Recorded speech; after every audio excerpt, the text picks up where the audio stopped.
I ended up tweeting this out. I don't know what they call. Are they still called tweets? Are they called posts on X, or formerly known as Twitter? I ended up tweeting this out, and I want to share this with you because it went viral, and a lot of people, this was viewed millions of times. It was commented on thousands of times. And so I felt like tonight I needed to do a show on this in order to address it. Let me just go ahead and read to you the tweet to start off with. This is what I said, and I'm going to elaborate on this tonight on the show because this is, of course, a tweet, and so it's not as long as what it could be. Every American I know who has spent time in Palestine comes back angry, disgusted, and traumatized. I've yet to meet someone who says it's not that bad. It's their fault, and they deserve it. I've met many who went believing Israel were the good guys and Palestinians screwed themselves over, only to come back with an entirely disgusted view of Israel. I came back in a state of shock. I witnessed in real life things I'd only read about in history books, things I never believed a government could do in modern times. I had a neutral view of Israel prior to my trip. During my trip, I was extremely skeptical and even pissed off several Palestinians with my lines of questioning. I couldn't turn on the lights or get myself, when I came back to the States and began processing everything, I couldn't turn on the lights or get myself out of bed for a week. What I saw was unimaginable. It was a cruelty aimed at a group of generous and warm people with a very, very clear intent to get rid of them. And I couldn't believe the group doing it to these people had done it to them not long ago. They took similar tactics and weaponized them against others. That is what I saw, and I can't unsee it. The children in the schools would stop me and beg me to come home and tell America to stop. They know it is us allowing this abuse. Myself and everyone I know comes back disgusted with Israel, and many of us weren't even in Gaza witnessing war. Everyday normal life for Palestinians is cruel, and it is 100% controlled by Israel. And despite what we've been spoon-fed our whole lives, it is not done because the Palestinians are violent and dangerous. It is done to rid the region of them, to make their lives so miserable they either leave or violently rise up, giving Israel an excuse to take more land. And the Israelis are not shy about this when you speak to them.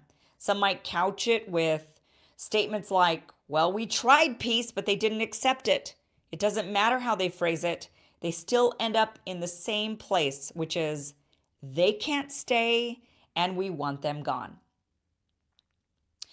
This tweet now has been seen, as I mentioned, millions of times. It is thousands of comments and retweets. And many people were able to share their own experiences when they went to the West Bank, and I want to share some of those with you now. Here's one, Myrna Schmidt. She says, I had this experience. As a Canadian, I went with a strong bias in favor of Israel. Seeing the truth on the ground changed my view 180 degrees in just hours. Here's another one from Stephanie Edmonds saying, my first ever Google search, Golda Meir. My first ever international trip, Israel. That is what good Jews do. We learn our history and pass on the tradition.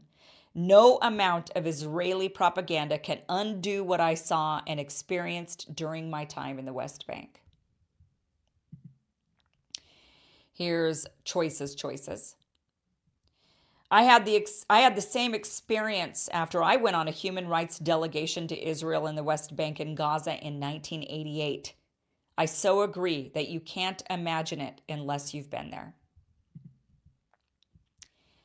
Here's at Proverbial Soups. Sounds like my experience. Going to Israel Palestine is the ultimate red pill. Nobody can gaslight Americans who've actually been there. We can't unsee what we have seen. Huma Yasin, I want to add, I have been well educated on the oppression of the Palestinian people, but when I visited the West Bank myself and experienced maybe a billionth of what they experience, my blood was boiling. I don't know how anyone with a beating heart wouldn't feel the same. Fallen to Woo says, when my sister visited in 2011, her group was stopped at a checkpoint due to a ruckus. It was Israeli children throwing bottles at elderly Palestinian women, and they couldn't do anything to help. Stukas Tom says, I've talked to Greeks. This is a person in Greece, says, I've talked to Greeks who went to Israel and Palestinian territories for religious purposes, and they said the living conditions of the Palestinians were terrible and degrading compared to that of what Israelis enjoyed. Mia shares a longer post I want to share with you. This is a really great story. She says, I don't know too many Americans who've spent time in Palestine, except for my father and my friend who went on a birthright trip to Israel and decided to see Palestine as well. Their description of it is no different than what's being described here. My father is a man who was shot 7 times in Vietnam, so it's not that easy to shock or horrify him. But he was pretty shocked and horrified by what he saw there. My father wanted to see the Holy Lands, but I grew up only a few minutes away from one of the biggest Palestinian communities in America, where he was a police officer for years. The people he met in that time also inspired his trip. He wanted to see for himself what they escaped. He was surprised at how many Christians were living there, and they were treated no different than the Muslims. He didn't say, oh, well, they elected an evil government, so they deserve this.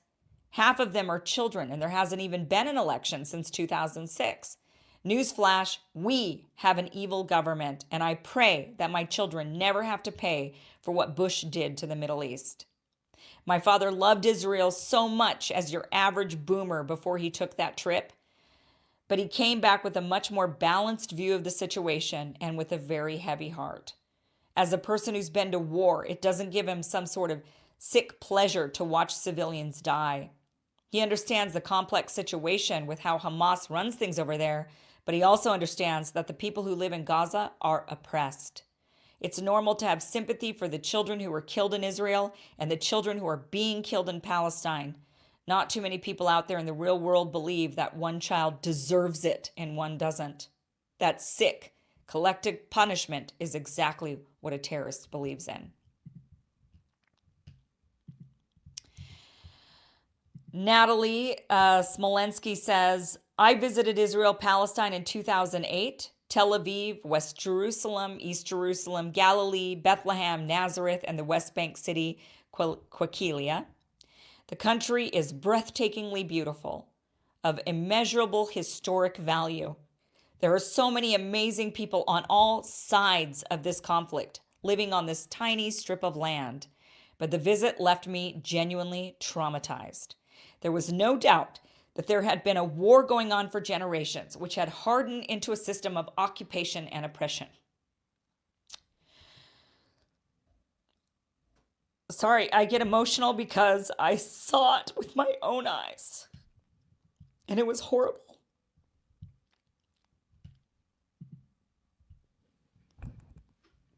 We cannot be a government that supports this. We cannot be a people that supports this. We cannot. It is horrible what is happening over there. Of course the people rise up. Of course they fight back. We saw what happened during the pandemic. During the pandemic, Americans were locked into our homes, our comfy homes. We had DoorDash. We had the internet. We had a way to still communicate with one another. I mean, it wasn't that bad. It was bad, but it wasn't that bad. It wasn't like we were totally oppressed. But the lockdowns in and of themselves, had Americans had to live through the lockdowns much longer. I mean, there's certain parts of this country that would have lived with them for a long time. We saw that. We saw that there were many parts of the country that were like, oh, whatever. And they're still wanting the lockdowns now. They're asking for them now. But there was a lot of areas of this country that absolutely would not have put up with those lockdowns any longer. Imagine lockdowns for years and decades. Imagine being oppressed to that level where the cops are roaming the streets with their guns, machine guns, not just pistols in their holsters, but just actual automatic rifles ready to go at any time. If you were to rise up and break out of your home, and you were to get your freedom, you want your freedom, you want out, And these guys are going to break lots of Americans. I'm willing to bet that lots of Americans absolutely would have risen up. A lot of Americans would have broken out of their homes. A lot of Americans would have said, we're not putting up with this anymore. And I think militias would have formed. I think there would have been groups of people. We saw parents at just school board meetings rising up angry, yelling, and they were called terrorists. They were classified as terrorists just for raising their voices, just for saying, I am not okay with this. And maybe they threw a punch or two. Maybe they got violent, and maybe they even got violent at the wrong people. But it was that desire for freedom. It was that anger of being trapped. It was the anger at what was happening to their children that caused them to rise up. So imagine that happening to you for decades on end, and even in a worse way, much harsher than lockdowns we could ever imagine.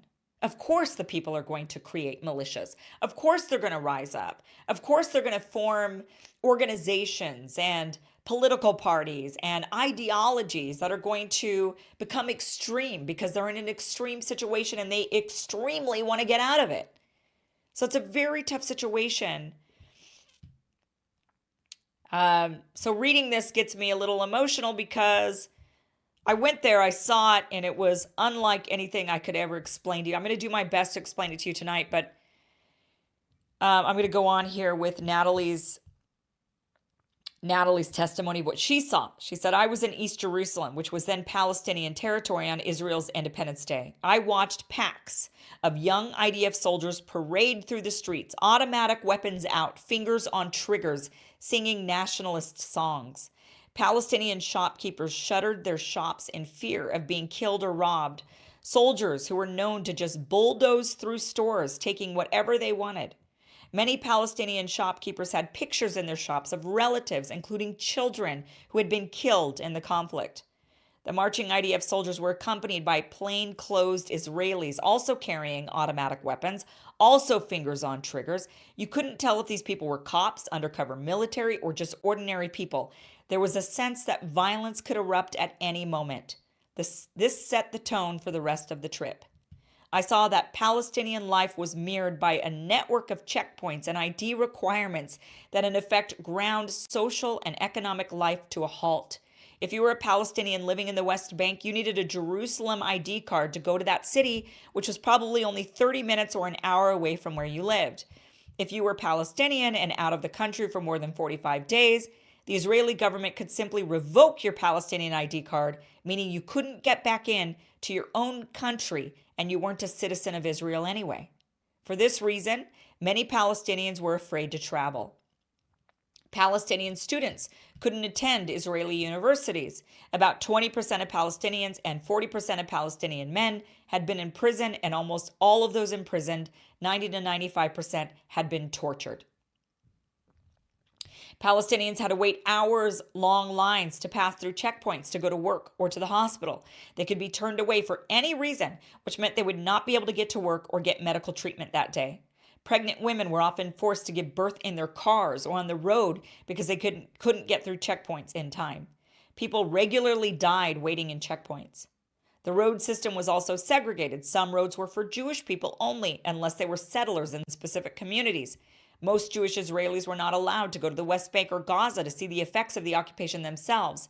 The separation fence ostensibly means to separate Israel from the Palestinian territories, also cut many Palestinian towns in half, forcing families and neighbors to go through an arduous checkpoint process just to see one another. In the West Bank city of Qikilia, my friends and I saw an above-ground sewer that had bars placed on the openings so that people couldn't even use the sewers to quickly get to a hospital, which was in a different city. In the Palestinian village of Nazareth, where Jesus is believed to have grown up, my friends and I visited beautiful churches. We spoke with many ordinary Palestinians, both Muslim and Christian. I bought a bottle of the olive oil made in the town. It tasted exquisite. You have to help us. You have to help us, said the woman selling me the olive oil, pleading with her eyes. I will remember that forever, said Natalie. Natalie Smolensky, not an Arab. Maybe she's Jewish. I don't know. White blonde hair, right? So It's not like she's coming from an Arab country telling you this story. I don't come from an Arab country. I'm not telling you this story. I have no bias in this situation. I really don't. I am not Jewish. I am not Arab. I am an Asian Dane. I'm a Vietnamese Dane. I don't have a dog in this fight. All right, guys, let me tell you about something I'm not disappointed in. Field of Greens, because this actually works. It actually does do what it says it's going to do, which is better than what our politicians. You can always rely on the products that are actually going to follow through and do what they say they're going to do for you, unlike our dumb politicians. Anyway, Field of Greens is a great product. It does deliver for you all of the nutrients that you would get if you ate all of your fruits and vegetables, which you're probably not doing. None of us are. And so Field of Greens help us get our daily dose of fruits and vegetables into our diet. All you have to do is take a scoop of this powder. It's very fine powder. You mix it into your water. It's not a gloopy, globby, thick drink. It's thin, it's watery, and it really does taste good. I really like the lemon lime flavor. That's my personal favorite, but they have mixed berry, they have original, they have an energy formula also if you want a little boost. But this is a great product. It's going to help you get all those nutrients, keep you healthy. And when you eat healthy and you get all the nutrients in your diet, you crave less junk. So that's very important. So Field of Greens is going to help you lose weight, stay healthy. Get this product by going to fieldofgreens.com, and you can get 15% off your first order by using the promo code Kim. That is fieldofgreens.com, promo code Kim for 15% off. I do use this product. It does work. So this is if it could run for office, I'd vote for it because it tells the truth for once and sticks with it for once. So go get that product. That link is down below.